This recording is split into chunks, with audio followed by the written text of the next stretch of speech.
Yo, what's up guys? YouTube boy, yung nga pala, King Happy at tayo nga pumuli nagbabalik dito sa panibagong video natin mga tol. So yeah, for today's video tama kayo na nakikita, it's a vlogging video. Bakit it again mga kaibigan dito sa ating channel. So Kuya King, bakit ka nagbablog? Tapos sa King FB mo in-upload? Well, number one, kasi may nag-apply sa akin na editor which is si si Pansipon. Lagay mo na lang channel mo dyan, lagay mo yung name mo dyan, etc. I love you kung sino ka man nag-edit, no? And, birthday ni Hikaru ngayon. So, kung di nyo kilala si Hikaru po my girlfriend, okay, for almost, 3 years na kami. So, siya yung kasama ko from Lapag talaga literal kasi nag-start ako mag-YouTube way back. Ang gulo ng buhok ko, di pa ako naliligo, no? Way back, basta nung matagal-tagal na, tapos nag-i-start pa lang ako mag-YouTube nung kasama ko siya. Tapos, hindi ko pa siya nare-regaluhan ng todo simula nung naging kami for almost 3 years. Pero siya, todo niya ako nire-regaluhan kada birthday ko. Yung tipong surprise niya ako sa kwarto. Basta hindi siya nagdi-miss. Literal, kahit pandemic, sino-surprise niya ako, ganito, ganyan. So, naisip ko, ayun, birthday niya ngayon, diba? Naisip ko, bakit kaya di ko siya regaluhan ng bagay na gusto niya, 'di ba? Yun nga, sa loob ng 3 years, wala talaga akong nireregalo sa kanya kasi nag-start kami ng relationship, wala naman akong pera, student lang ako. Tapos, yun, literal, wala akong pera that time. Yung tipong, alam niyo yung mga college, tapos yung baon, 'di ba, nila kisis 1,000. Yung baon ng mga normal na bata, 300. Ako kasi dati baon ko nung college, 200. So, literal na pera ko lang, sakto lang. Okay, literal na wala, tapos wala rin ako maregalo sa kanya. So ngayon, medyo naisip ko kumita naman ako ng pera, tapos ang dami na naming, nagawa, ang dami ko na nagawa. Bakit hindi ko i-shed ng onti yung pera ko ngayong araw? Okay? So for today mga kaibigan, panibagong gastos vlog. Hindi naman totally gastos, no? Kasi hindi ko naman kino-considered na gastos tong gagawin ko kasi deserve naman ni Hikaru to. Tsaka first time ko lang magre-regalo sa buong buhay ko ng mahal. Kasi, ewan ko, hindi, ganito naman kasi talaga ako pag sa mga mahal ko sa buhay, nire-regalo ko sila ng mahal. Pero sa girlfriend, hindi ko pa na-try magregalo ng ganito. So, may kausap na tayo dito. Bumibili tayo ng iPad. Okay, hindi ko alam bakit trip ni Hikaru yung iPad na bago. Bakit kaya, no? Pero maliligo muna tayo mga sir kasi pag nakuha natin si iPad, pupunta tayo ng SM, bibili tayo ng cake, tapos ihatid natin sa bahay nila. So, hindi ako hindi ko siya mapuntahan ng todo kasi marami daw siya gagawin ngayong araw. So, maliligo lang ako. I'll be right back in a minute. Okay? Balik tayo.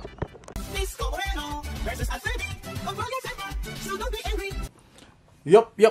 So guys, tapos na po tayo maligo, no? So, binasican lang natin yung forma natin na ganito lang. Kasi pupunta lang naman ako ng SM, bibili ako ng cake. Di ko pa alam kung anong bibiling ko doon. Tapos ibibigay ko na to. Okay, so dumating na yung iPad ni Madam. Di ko kasi alam bakit trip niya iPad. Pero, ayun o, bumili tayo ng tempered. Tapos, bumili ako ng iPad. Okay, iPad Pro. Di pa bukas. iPad Pro Cutie ng iPad Pro Cutie yun sa Facebook.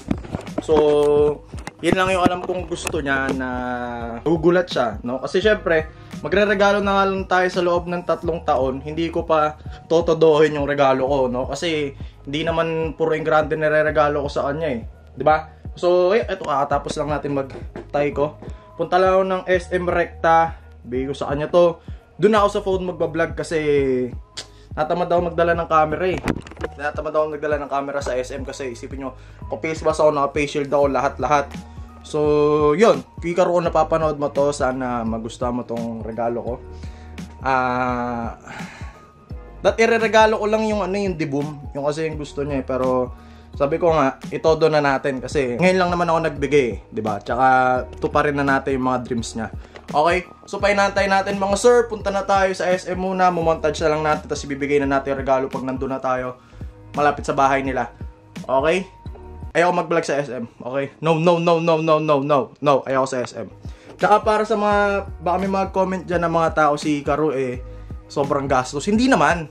Hindi siya magastos na girlfriend. Hindi siya high maintenance na girlfriend. Sadyang gusto ko lang magregalo ng ganitong bagay. Okay? Hindi naman nangihingi ng malalang bagay yun. Sa loob nga ng 3 taon, bihira ko lang siya regaluhan pero wala naman ako naririnig sa kanya ng masama. Wala talaga, literal. So, sana makabawi ako ngayong taon na to dahil birthday niya. Okay? Dami natin pinapatagal. Tara na, punta na tayo at mag-montage na tayo. Let's go!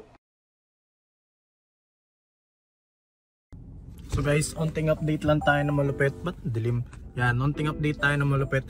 Hindi ako umabot ng SM kasi pagdating ko ng SM sarado na. So wala tayong magagawa kundi ano man ang tsura pag nakapatay. Pwede mo palang mag-vlog ng nakapatay yung ilaw dahil yung nasa tapat naman natin na baliw na kotse may ilaw. Anyways, ayun, di ako umabot ng SM kasi 7 o'clock na daw. 7 o'clock lang daw yung bukas ng mga SM dito sa amin.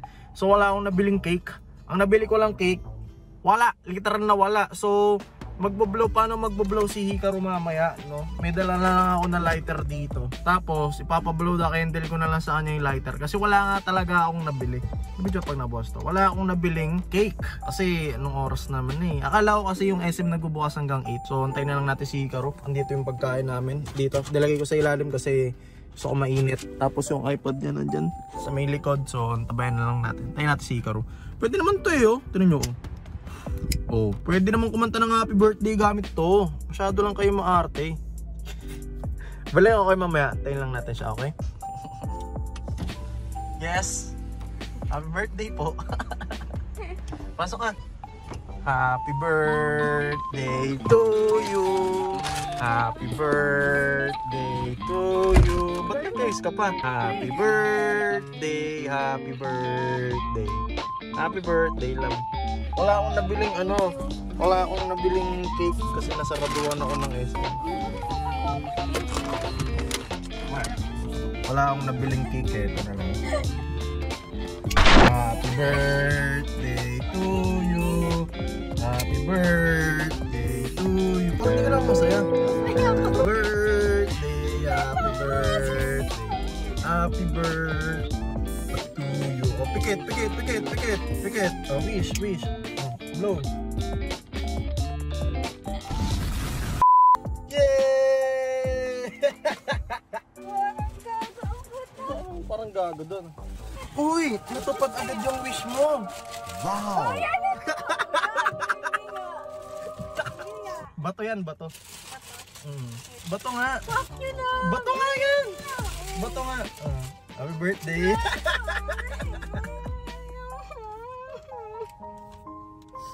Happy birthday.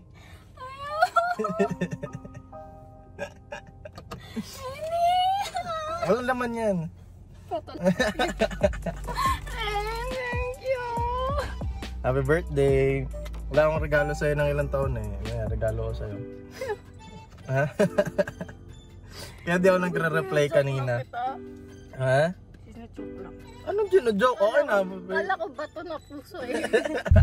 Hindi, kaya di ako nagre-reply kanina kasi nakausap ko yung seller tapos nantay ko dumating siya ba. Oo nga, buksan mo. Ang buksan mo. Oo nga. Ayaw maniwala. Oh. Buksan mo. Paano iPhone 13 mo? Patay! Yari! Huwag kang mag-alala sa mga bagay-bagay. Oo nga! Buksan mo. Bato lamay. Dati kasi guys, nung iPhone. Hindi! Ba't ba mo ito? Say yan. Kasi dati guys, nung anniversary namin, wala akong regalo sa kanya, tapos tulog lang ako maghapon.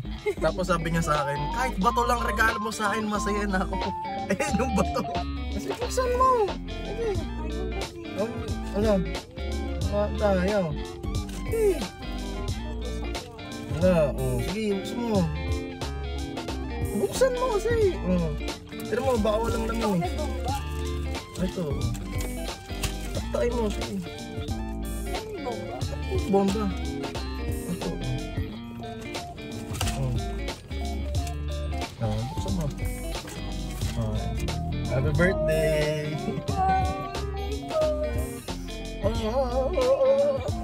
Sa'yo nga yan! Wow! Buksan mo. Buksan mo. Walang pink na kulay, black lang binili ko. Wala naman talaga. Tapos hindi na ako bumili ng case. Naisip ko, ikaw na lang bumili ng case sa Shopee kasi hindi ko alam yung case na gusto mo. Happy birthday.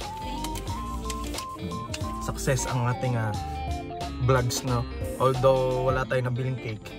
Mas maganda naman yata yung kaysa sa cake. Oh, buksan mo. Baka yun yung iPad ng tatay ko. Hindi. Sa'yo nga yan. Binili ko kanina. Kaya di ako nagre-reply. Oo nga. Oo nga, totoo nga. Umiyak ka. Bakit ako iiyak? Mali. Oh, i-set up mo na. Hello. Oh, So yan, happy birthday. Ganda naman kasi 120 hertz. Masaya na siya. Okay, so mamaya na lang tayo ulit mag-vlog pagka uwi. Hi ka naman sa vlog ko. Hi ka naman sa vlog ko. Wow. Thank you.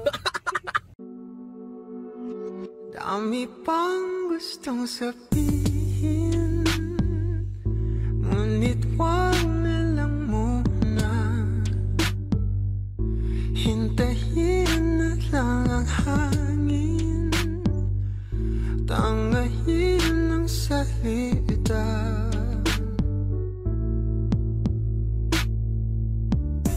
Wag mo akong sisihin, mahirap ang tuumayahan. Dagat ay sisisirin kahit walang mapalay.